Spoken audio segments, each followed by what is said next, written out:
Every generation reaches a moment where it feels certain it has finally solved money. Not managed it better. Not reduced the risks. Solved it. They say it calmly, confidently, with charts that look scientific, with models that feel precise, with new words that make uncertainty sound controllable. And for a while, it works. Markets rise. Systems expand. Confidence hardens into belief. But history doesn't interrupt. It waits. Because beneath every new tool, every smarter algorithm, every faster market, there is one variable that never evolves at the same pace: human behavior. And human behavior is astonishingly loyal to its illusions. This time is different. Those four words have quietly preceded more financial disasters than ignorance ever did.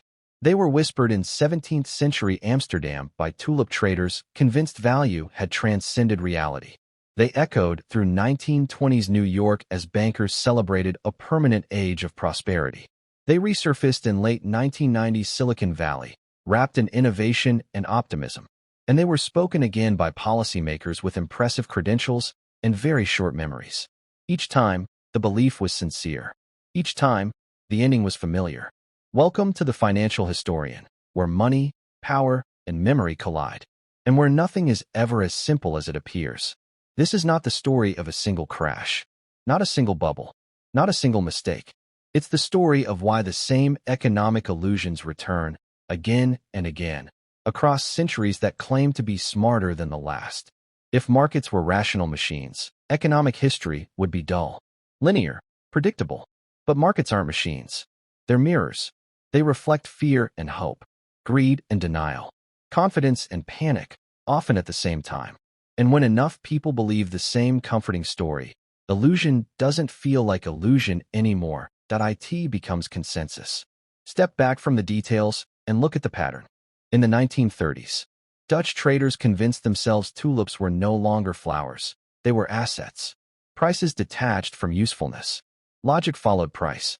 And anyone who questioned it was dismissed as someone who didn't understand the market.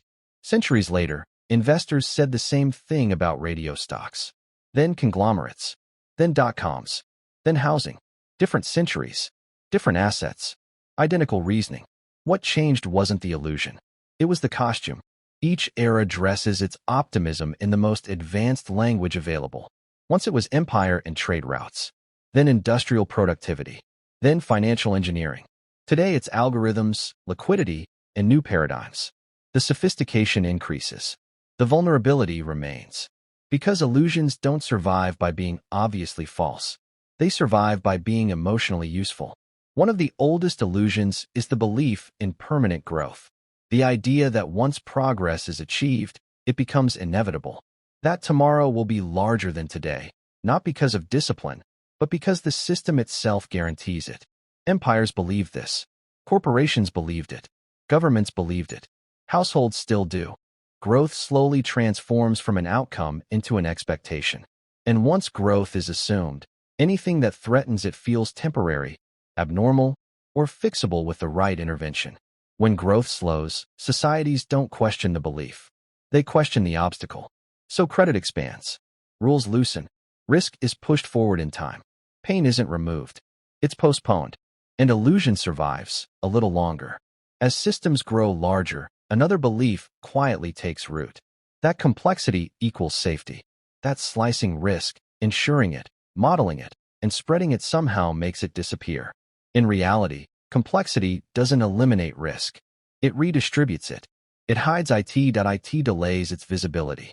When no one fully understands the system anymore, fear fades. And when fear fades, caution follows. If complexity prevented collapse, the most sophisticated financial systems in history wouldn't fail so publicly and so repeatedly. But complexity serves another purpose. It creates distance between cause and consequence. It dissolves responsibility into process. It makes failure feel technical instead of human. And most importantly, it creates the illusion that someone is in control. That belief is one of the most powerful economic sedatives ever created. Central banks, regulators, institutions, societies place enormous psychological weight on the idea that there is a cockpit and that someone competent is sitting in it. Not because it's always true, but because believing it keeps the system moving. Confidence, after all, is a form of currency. Yet history shows control is usually reactive, fragmented, and constrained by incentives that rarely favor long-term stability. Decisions are made under pressure, with incomplete information, and with political consequences looming over every move.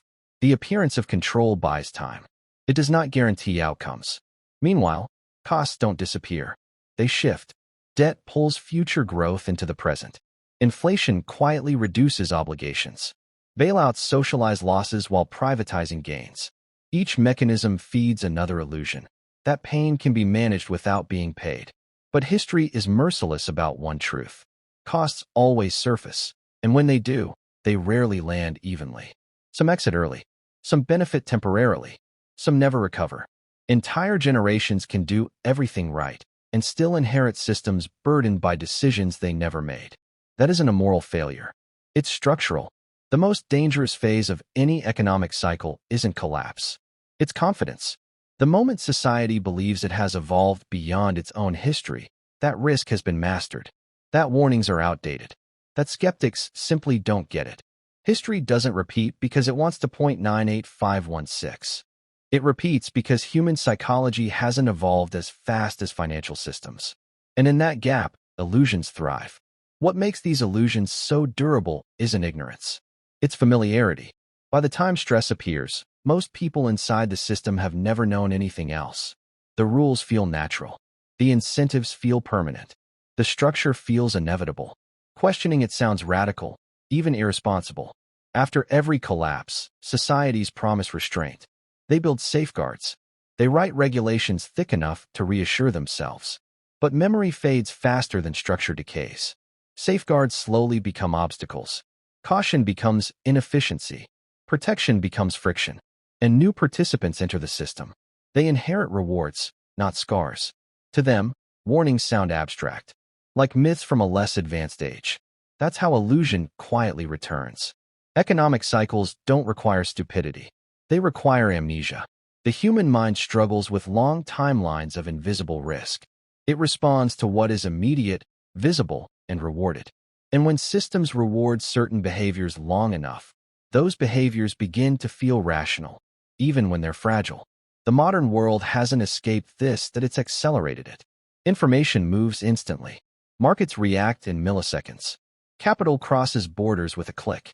Yet decisions are still filtered through the same emotional machinery that once guided merchants loading ships by candlelight.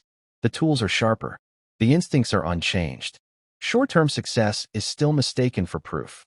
Rising prices still masquerade as value. Complexity is still confused with intelligence. And when something works long enough, people stop asking why it works and start assuming it always will. One of the most dangerous modern illusions is the belief that knowledge alone protects us. That more data automatically means less risk. But information doesn't create wisdom. It creates confidence. And confidence, unchecked, can be as dangerous as ignorance. Systems don't collapse because no one understands them. They collapse because enough people understand them just enough, while assuming someone else is managing the downside. No system can outgrow the psychology of the people operating it. Markets don't fail because charts were wrong. They fail because humans overestimate control, underestimate extremes, and delay accountability when costs aren't immediate. And when consequences arrive, they're framed as surprises. External shocks, unforeseeable events, anything but patterns that were visible all along. This is where history stops being academic and becomes practical, not as a crystal ball, but as a mirror. It shows how easily societies trade long-term resilience for short-term comfort, how stability slowly erodes caution, how systems designed to manage risk evolve into systems that postpone it. Financial freedom doesn't come from timing markets or predicting crashes. It comes from recognizing where illusions live and refusing to build your entire life inside them. From understanding that incentives shape outcomes more than intentions, that policies are constrained by politics, that complexity often hides fragility, and above all, from humility, the kind that accepts no era is immune, no structure permanent, no intelligence sufficient to override human nature. History doesn't punish immediately. It waits. It allows confidence to rebuild. It lets new stories form. And only then does it collect its due. The people who suffer most aren't those who never believed the illusion. They're the ones who believed it had finally disappeared. As this year closes, that may be the most valuable lesson of all. Not fear, not pessimism, clarity. The understanding that progress doesn't erase patterns. It disguises them. The past isn't behind us. It's beneath us, quietly shaping the ground we stand on. If this changed how you see money, power, and history, subscribe. History already has the answers.